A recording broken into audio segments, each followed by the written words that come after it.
Sir BJP खास तौर पे मोदी अमित शाह की जोड़ी उसमें विश्वास करती है कि get up and rise again. तो अब कोरोना मैनेजमेंट के बाद जो अगले 2 महीने कोरोना मैनेजमेंट के बाद उनका जो सबसे बड़ा प्रोजेक्ट है वो उत्तर प्रदेश प्रोजेक्ट होगा।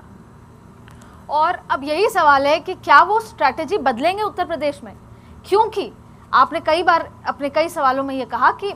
ममता बनर्जी अब एक स्ट्रांग विपक्ष की तरह खड़ी हुई है और शायद यही वजह है कि कल चाहे दूसरे विपक्ष जीते नहीं जीते लेकिन वो जश्न मना रहे थे, उनको ममता दीदी का सहारा मिला। तो क्या अब सपा बसपा किसी का प्रचार करने यूपी जाएंगी और वहां पर क्या योगी आदित्यनाथ के लिए टक्कर होगी, क्योंकि योगी आदित्यनाथ भी बंगाल पहुंचे थे और नतीजे सामने हैं। इसमें कोई शक नहीं है कि इस चुनाव की जो हार हुई है बंगाल में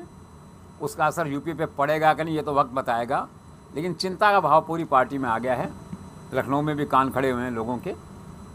कि ममता फैक्टर यहाँ कोई इफेक्ट तो नहीं करेगा। क्या ये राजनीतिक दल, आज देखिए 15 विपक्षी पार्टियों ने एक बयान जारी किया है, बहाना ढूंढा है उन्होंने कि कोरोना की दवाइयाँ पूरे देश में फ्री होनी चाहिए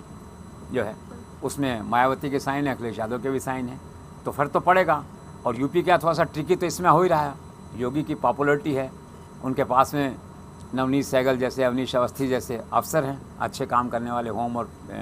डीपीआर में जो है टीम अच्छी है, सब कुछ है, इसके बावजूद चिंता, खुद लोकप्रिय हैं, लेकिन चिंता का भाव तो मन में है। क्यों है? एक तो ये किसान आंदोलन जो चला, इसका इम्पैक्ट वेस्टर्न यूपी में कुछ आ सकता है इस तरह से। दूसरा मुस्लिम फैक्टर अगर वहाँ भी इस तरह से लामबंद हो गया तो that is a serious concern. तो कुल मिला के हम ये कंक्लूड कर सकते हैं कि ममता दीदी वहाँ आएँ या नहीं आएँ, लेकिन अगर उनके इंस्पिरेशन से या अदरवाइज़ कुर्सी आती देख के अगर अखिलेश यादव और मायावती हाथ मिला लेते हैं और 1-2 मुस्लिम आउटफिट भी हाथ मिला लेते हैं तो योगी आदित्यनाथ को चैलेंज जरूर मिलेगा। उसमें हो सकता है आज जो बहुमत है थोड़े कम मतों से जीतें, लेकिन आज अगर हम देखें एज इफ टुडे तो Yogi Adityanath is comfortable and has a comfortable majority with him. लेकिन उस समय जो फरवरी मार्च में विधानसभा का चुनाव होगा तो this Mamata's victory in West Bengal may create some sort of a threat to Yogi in Uttar Pradesh in assembly poles.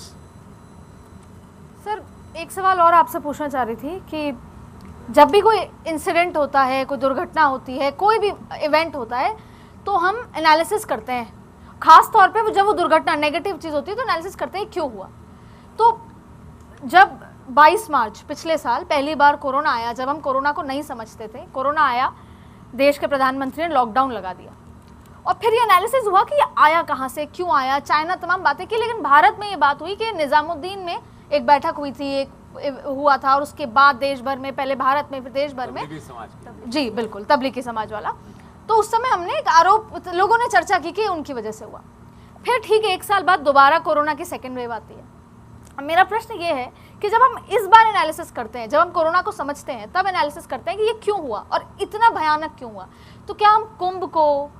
Election की जो इतनी रैलियां हुई हजारों, उसको किसको दोष देंगे सर, या मिस मैनेजमेंट को?